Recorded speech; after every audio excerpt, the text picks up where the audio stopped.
ഇന്ന് നമ്മളിവിടെ കാണിക്കാൻ പോകുന്നത് സ്പൈസി കൊറിയാണ്ടർ ചിക്കൻ. മല്ലിക്കുരുവിൻ്റെ നല്ല സ്വാദുള്ള ഒരു സ്പൈസി ചിക്കൻ. ഇത് പൊറോട്ടയ്ക്കൊപ്പം ചോറിൻ്റെ ഒപ്പം ഒക്കെ കഴിക്കാൻ പറ്റിയ നല്ലൊരു ഡിഫറെൻ്റ് ആയിട്ടുള്ള സിമ്പിളായിട്ട് ഉണ്ടാക്കാൻ പറ്റിയൊരു ചിക്കനാണ്. അത് നമുക്ക് നോക്കാം വേഗം.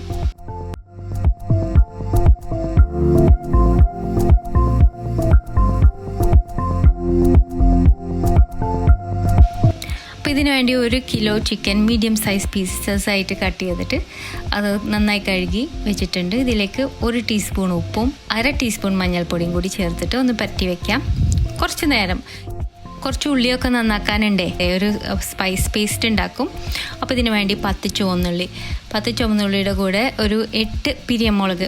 ഒരുപാട് എരിവില്ലാത്ത ഉണക്കമുളകാണ് ഇത്. നിങ്ങളുടെ മുളകിന് എരിവ് കൂടുതലാണെങ്കിൽ അതനുസരിച്ച് കുറച്ചോളൂ. പിന്നെ 2 ടേബിൾ സ്പൂൺ എണ്ണ ഒഴിച്ച് ചൂടാക്കുന്നുണ്ട്. ഇവിടെ ഞാൻ എടുത്തിരിക്കുന്നത് സൺഫ്ലവർ ഓയിലാണ്.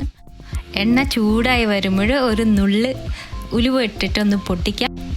അതിലേക്ക് ആ ചുവന്നുള്ളി മുഴുവനോടിയിട്ട് ആ മുളകും അതിട്ടിട്ട് നന്നായിട്ടൊന്ന് വഴറ്റിയെടുക്കാം. ഒരിത്തിരി കളറ് വരണം, ഒന്ന് മൂപ്പിച്ചെടുക്കാം. ആ മുളക് ചുവന്നുള്ളി ഒരു ചുവപ്പ് കളറായി തുടങ്ങുമ്പോൾ നമുക്കിതിലേക്ക് 4 ടീസ്പൂൺ മല്ലിക്കുരും പിന്നെ 1/2 ടീസ്പൂൺ കുരുമുളകും കൂടി ഇട്ട് കൊടുക്കാം. ഇത് രണ്ടും ഇട്ടിട്ട് നന്നായിട്ടൊന്ന് വഴറ്റിക്കൊടുക്കാം. മല്ലിയുടെ നല്ലൊരു മണം കിട്ടണ വരെ ഒരു മീഡിയം ഫ്ലെയിമിൽ വെച്ചിട്ടാണ് ആ ഉണക്കമുളകിൻ്റെ കളറ് കറുത്ത് പോകാണ്ട് നല്ലോണം ശ്രദ്ധിക്കണം. അവസാനം 1.5 ടീസ്പൂൺ നാടൻ കറി മസാല അല്ലെങ്കിൽ ഗരം മസാല ഇട്ട് കൊടുത്തിട്ട് ഒന്ന് ഇളക്കി കൊടുക്കാം, ആ മൂത്ത മണം വരുന്ന വരെ. ഇതിനി ഒന്ന് ചൂടാറാൻ വേണ്ടി വെക്കാം. ചൂടാറിയതിന് ശേഷം നമുക്ക് പാനിൽ നിന്ന് ഒരു മിക്സിയിലേക്ക് മാറ്റാം. എന്നിട്ട് ഇത് അരച്ചൊരു പേസ്റ്റ് ആക്കിയിട്ട് മാറ്റി വെച്ചിട്ടുണ്ട്. ഇതിനി നമുക്ക് ആദ്യം മാരിനേറ്റ് ചെയ്ത് വെച്ച ചിക്കനിലേക്ക് ഇട്ട് കൊടുക്കാം. ഈ അരപ്പ് കൊണ്ട് നന്നായിട്ടൊന്ന് പുരട്ടി വെക്കാൻ പോവുകയാണ് ചെയ്യണത്. 1 മണിക്കൂർ മാരിനേറ്റ് ചെയ്യണം. 1 മണിക്കൂറിന് ശേഷം ഇത് പ്രഷർ കുക്കറിൽ ഇട്ട് കൊടുക്കുകയാണ്. പിന്നെ മാരിനേറ്റ് ചെയ്ത പാത്രത്തിൽ ഒരു ശകലം വെള്ളം, ഒരു 1/4 കപ്പ് അതും കൂടി ഒഴിച്ചിട്ട് നമ്മൾ പ്രഷർ കുക്ക് ചെയ്യാൻ പോകണം. ഇതിൽ കൂടുതൽ വെള്ളം വേണ്ട. ഒരു 3-4 സ്റ്റീം ചിക്കൻ വേവുന്ന വരും, അല്ലെങ്കിൽ നിങ്ങളുടെ ചിക്കൻ്റെ വേവ് അനുസരിച്ചിട്ട്. ആ സമയത്ത് നമുക്ക് സവാള, ഒരു വലിയ സവാള അരിഞ്ഞെടുക്കാം. പിന്നെ ഇഞ്ചിയും വെളുത്തുള്ളി ഒരു 5 വലിയ അല്ലിയാണ്. ഒരു കഷ്ണം ഇഞ്ചിയും അത് ചതച്ച് വെച്ചിട്ടുണ്ട്. ഒരു വലിയ തക്കാളി അത് സ്ലൈസ് ചെയ്തിട്ടുണ്ട്. പിന്നെ നമുക്ക് കുറച്ച് മല്ലിയില, കുറച്ച് വേപ്പില, കുറച്ച് പച്ചമുളക് അതും കൂടി വേണം. ഇനി ഒരു പാനിൽ 4 ടേബിൾ സ്പൂൺ ഓയിൽ ഒഴിച്ച് ചൂടാക്കുന്നുണ്ട്. അപ്പോൾ നിങ്ങൾക്ക് ഓയിൽ അല്ലെങ്കിൽ വെളിച്ചെണ്ണ ഉപയോഗിക്കാം കേട്ടോ, ഏത് വേണമെങ്കിലും ഉപയോഗിക്കാം. ചൂടായി വരുമ്പോൾ ഇതിലേക്ക് കടുക് ഒന്ന് പൊട്ടിക്കാം. ഇതിലേക്ക് എന്നിട്ട് അരിഞ്ഞു വെച്ചിരിക്കുന്ന സവാള ഇട്ട് ഒന്ന് വഴറ്റി കൊടുക്കണം. ഒരു ഉണക്കമുളകും കൂടി ഇട്ട് കൊടുക്കുന്നുണ്ട്.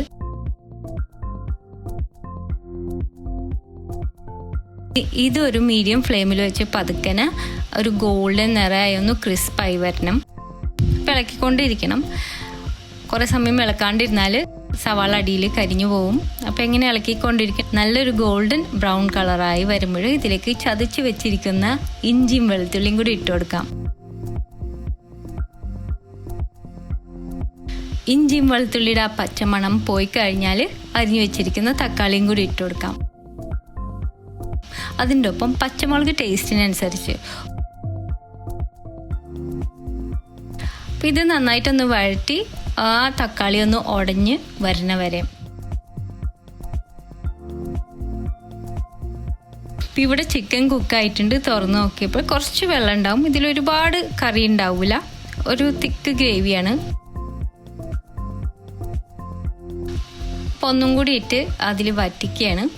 ആ സമയത്ത് നമുക്ക് ഇപ്പം വഴറ്റി വെച്ച സവാളയും തക്കാളിയുടെ കൂട്ട് ഇതിലേക്ക് ചേർത്ത് കൊടുക്കാം.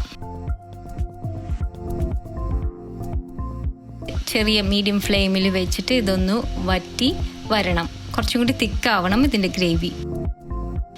ഈ സമയത്ത് നമുക്ക് കുറച്ച് കറിവേപ്പിലയും കൂടി ഇട്ട് കൊടുക്കാം.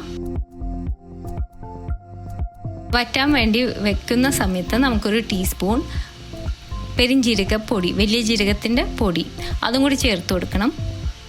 ഒപ്പം 1/2 കപ്പ് വെള്ളം കൂടി. കാരണം ഇത് കുറച്ച് നേരം ഒന്ന് ഇങ്ങനെ തിളയ്ക്കണം. അപ്പോഴാണ് ആ മസാല ഒക്കെ ചിക്കനിൽ നന്നായിട്ട് പിടിക്കണത്. അതുകൊണ്ട് ആ 1/2 കപ്പും കൂടി വെള്ളം ഒഴിച്ചിട്ട് എന്നിട്ട് നന്നായിട്ട് വറ്റിച്ച് എടുക്കണം. അപ്പോൾ കൂടുതൽ ചാറ് ആവശ്യമുള്ളവർ കുറച്ചും കൂടി വെള്ളം ഒഴിക്കാൻ കുഴപ്പമില്ല.